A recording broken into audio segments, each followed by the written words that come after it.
Bon, salut à tous et à toutes. Alors aujourd'hui on se retrouve pour une nouvelle vidéo sur la Pirate Shooter T2M. Bon, je vais vous parler de cette voiture parce que j'ai fait des modifications dessus. J'ai déjà commencé les modifs. Donc, j'en ai profité parce que du coup j'avais une réparation à faire. Alors excusez-moi, il manque des vis à droite à gauche. Là c'est niqué, mais la plaque je vais la racheter pas maintenant, mais je vais en racheter une. C'est parce que il manque des vis. Alors en fait T2M, ce que je leur reproche sur ce modèle-ci, c'est que moi j'ai eu le cas, je sais pas si les autres ont ce problème-là, mais on perd très vite les vis. C'est-à-dire que là j'en ai perdu une là, j'en ai perdu une là, et j'en ai perdu une là. Donc c'est super. Et donc en fait j'avais la noix de cardan, c'était celle-ci qui était dévissée et la vis était foutue et on pouvait pas la serrer et la desserrer. Donc j'en ai racheté une neuve, ça coûte 5 €. J'en ai mis une neuve. Ah, j'ai la couronne qui commence à se bouffer, tiens. Et donc j'ai mis une neuve. Bon, maintenant ça marche bien, j'ai plus de problème parce qu'en fait j'avais le cardan là qui se démanchait, qui se barrait. Et du coup la bagnole était en traction avant et du coup ça m'a un peu bouffé les pneus, vous voyez. Si je fais un... Ça m'a un peu bouffé les pneus alors qu'à l'arrière ils sont quasiment pas bouffés alors qu'à l'avant. Du coup ils se sont fait bouffer parce que j'ai roulé sans faire attention que la voiture elle roulait en traction avant. Et donc du coup je me suis dit tiens je vais essayer d'augmenter les performances du véhicule. Et donc j'ai acheté un moteur qui est là. Donc c'est un HRC. Un HRC, j'ai encore sa boîte d'origine. Donc là, je me suis fait un petit setup. Enfin, setup. Il est pas fini parce que bon, voilà, j'ai pas encore tout le matos à 100%. Mais voilà comment il est foutu. Le moteur, c'est au sens où en fait, les moteurs d'origine. Oh putain, vous avez. Merde, c'est quoi qui vient de tomber? Ah, c'est l'ancienne noix de cardan. Les moteurs d'origine, quand vous regardez, là c'est fermé, les charbons ne sont pas apparents, rien. Là vous avez tout qui est apparent, tout le bordel. Et celui-ci c'est un 13 tours alors qu'à l'origine c'est à 15 tours. Alors par contre, faut que je récupère ma noix de cardan parce que c'est bien beau, mais ma noix de cardan elle est tombée je ne sais pas où. Elle est là. Donc voilà, c'est ça une noix de cardan.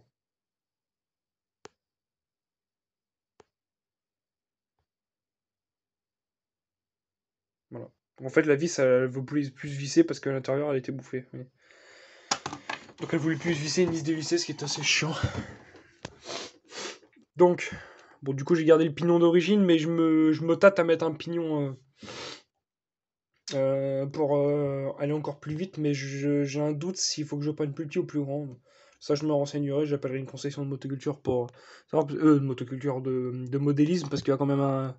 j'ai racheté ma T2M, enfin une T2M, mais vous voyez, j'ai plus autant de connaissances qu'avant, il y a des trucs que j'ai oubliés, donc ça fait moins d'un an que j'ai repris le modélisme, donc voilà. Donc le moteur, c'est un Sprinter de chez HRC, c'est un 13 tours, donc voilà. Moteur qui chauffe beaucoup, beaucoup, beaucoup, beaucoup. Donc prochain achat, c'est un refroidisseur comme ça, vous voyez, mais avec un ventilateur par-dessus, qu'on viendra brancher sur le récepteur. Qui viendra donc alimenter le ventilateur. Donc voilà. Donc en batterie hypo, bon vous connaissez, hein, bon, je sais pas si je vous ai montré. L'autre jour j'ai retrouvé ça.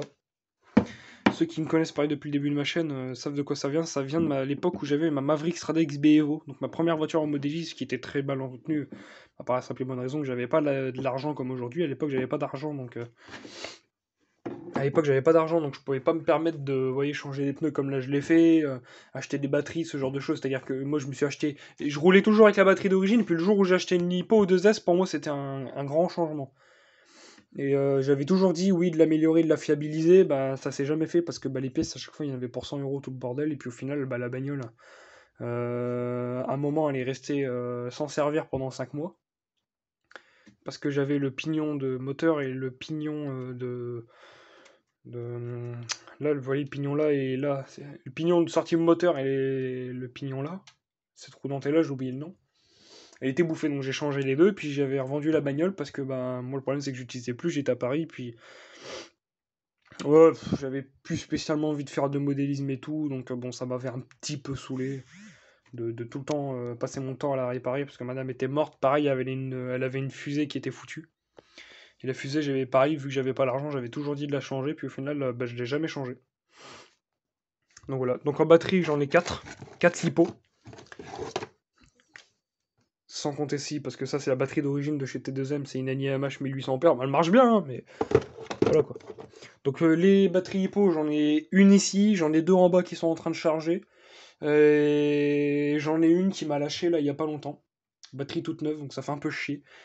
Donc j'en ai deux comme ça, qui fonctionnent très bien. Et j'en ai deux autres de la marque, c'est des batteries que j'ai achetées sur Amazon qui marchaient très bien, hein. C'était une marque, je sais plus c'est quoi la marque. Mais c'est pas un truc connu, hein, c'est un truc chinois aussi. Et vu qu'elle faisait 50C et que le tarif était raisonnable pour deux batteries, je me suis dit, bon, écoute, je vais en prendre une. Je vais prendre les deux. Et puis donc j'ai pris les deux. Donc il y en a une qui tient, mais il y en a une qui a lâché, quoi. Donc il y a une cellule sur les deux qui a lâché sur une. Donc bon, bah tant pis, bah, j'ai la INI-MH. Donc tant pis, c'est pas grave, je vais recharger la INI-MH. Parce que putain, je roulais avec. Et puis le jour où j'ai acheté des lipos, elle est partie dans le placard, hein, je vous le dis direct, hein. Parce que c'est simple, j'ai acheté la voiture. Je l'ai eu en INI-MH. Et 2 semaines après, j'ai acheté des lipos. Donc elle a dû servir 3-4 fois la INMH. Donc voilà. Et celle-ci, elle a un problème, donc bon, du coup je la garde juste en souvenir. Mais donc ouais, c'est pas très bien, vous voyez, les causes comme ça dégudées. J'essaie d'en remettre une connectique Tamiya comme à l'origine. Ou à la rigueur, je remettrai une Taxas, mais le problème c'est qu'elle a un gros problème, les polarités sont inversées. Donc bah c'est quoi? J'ai le voltmètre, donc on va faire un truc, je vais pousser la bagnole. Voici le trépied, mobile Delvac. On va regarder le voltage qu'elle a, mais à mon avis elle doit avoir un voltage très bas. Je sais pas si vous voyez, ça c'est les pneus d'origine. À l'origine, sur ma shooter, c'est les pneus comme ça, vous voyez. Et bon, donc là, moi je suis monté en pneus piste. Vous voyez, des pneus pour le bitume. Et ceux-là, je m'en sers quand je fais du tout-terrain. Donc je m'en sers plus beaucoup maintenant parce que bah, moi j'aime bien le bitume. Mais voilà quoi. Alors, le voltage. Je vais le mettre comme ça. Comme ça, vous allez voir. À mon avis, elle est très basse. 4 volts 8. Ouais, bah, c'est bien inversé, hein, les polarités inversées parce que regardez. Le noir est branché sur le noir, le rouge sur le rouge. Et il met le moins, donc les polarités sont inversées.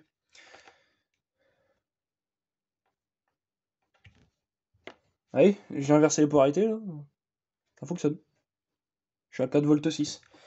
Donc, alors on va se tenter un truc. J'ai le chargeur qui est en bas.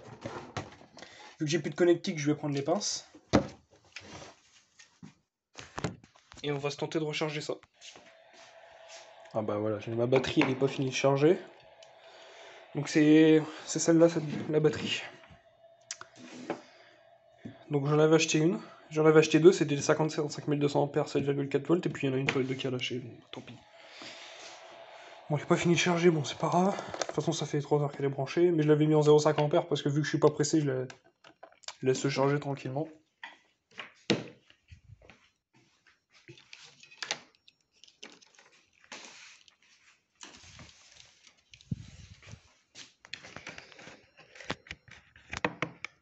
Oui, compliqué une main.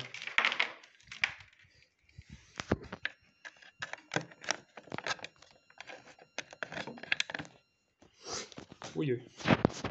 Alors. Bah du coup je vais faire exprès d'inverser les polarités, mais ce que j'ai peur c'est que la batterie elle explose quoi. On va faire un test pour voir ce que ça donne. Mais c'est bizarre quand même que ça s'inverse comme ça quand même. Ce chargeur là vous le connaissez, il y a un bail que je l'ai. Mais il a le roulement de ventilateur qui est mort et du coup il fait un bruit atroce quand ça charge, ça fait grrrr. Ça fait je vous jure c'est chiant. Ouais, il le fait pas tout le temps mais bon c'est comme une casse-couille. On peut lui mettre 5 ampères dans la gueule, ça fait quand même plus de 2 ans qu'elle a pas. Ça fait 4 ans qu'elle a pas reçu une charge, donc je vais la mettre à 1 ampère. Oula. Oula, il y a un problème là. On va inverser pour arrêter. On va les remettre comme elles étaient.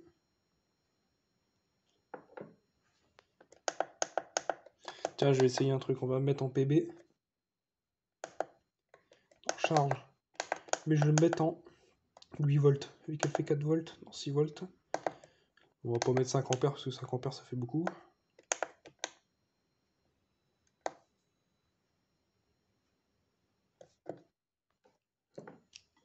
Non mais pour moi elle est foutue cette batterie. Elle est foutue. Déjà je suis à 4 volts, donc déjà rien que ça, déjà. Ça laisse présumer le voltage quoi. Non, elle est foutue. Bon c'est pas grave.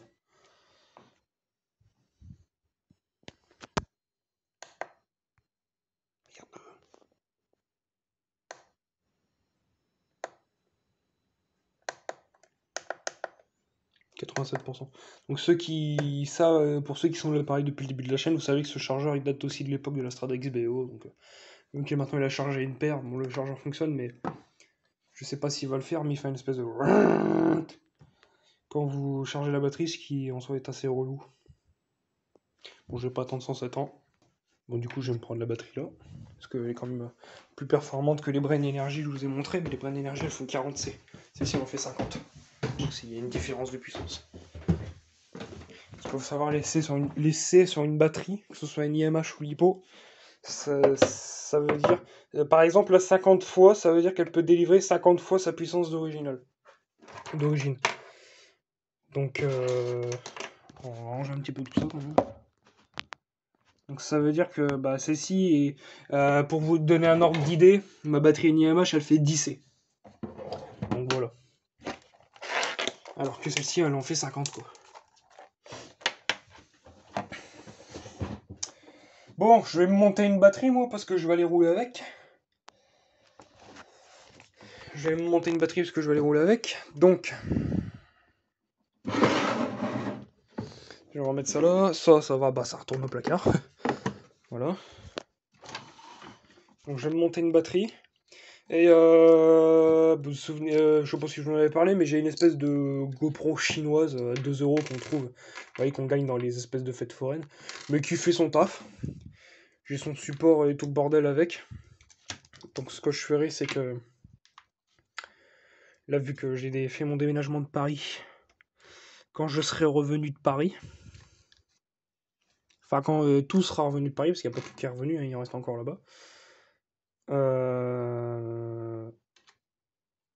Si la GoPro est dedans, avec son support, je ferai un truc sur la carrosserie où on le mettra derrière, comme ça je pourrai vous faire des vidéos où je roule la RC avec la GoPro. Puis comme ça vous allez voir ce que je roule quoi. En vrai là en ce moment je roule dans ma rue. Mais il y a un parking, putain la vache les connectiques Traxxas, putain à brancher à la main c'est. Ouf. Brancher tout seul à une main là. Bon attendez. Parce que je vais pas y passer 107 ans, voilà. Parce que. Bon voilà, et il y a un parking qui est pas loin de chez moi, et qui est en ovale, qui fait un circuit en ovale. Donc voilà. Pareil, j'aimerais bien essayer de trouver un circuit de modélisme dans le coin. Pour que voilà, que je puisse y aller quand j'ai envie quoi. Bon bien sûr je sais bien que c'est payant ces conneries là, parce que ça fait partie des clubs. C'est logique hein. Je vais retirer les clips de carrosserie que je mets sur la bagnole parce que j'ai déjà failli les perdre une fois, je les avais laissés dans ma poche de pantalon, le pantalon parti au lavage, voilà quoi. Vous connaissez le truc. Voilà. Quand on regarde le contrôleur, c'est le même que ma Strada XBO, il est juste pas sous la même barre. Attendez, je vais allumer la bagnole. Alors toujours on allume la télécommande d'abord, et après on allume. Et ça fait exactement le même bruit que ma Strada XBO. Donc pour vous dire. Bon voilà, moi je vais vous laisser. Bon sur ce, j'espère que cette vidéo vous a plu. Si ça vous a plu, n'hésitez pas à liker, partager, commenter. Puis moi je vous dis bye pour d'autres vidéos. Allez salut tout le monde, salut YouTube.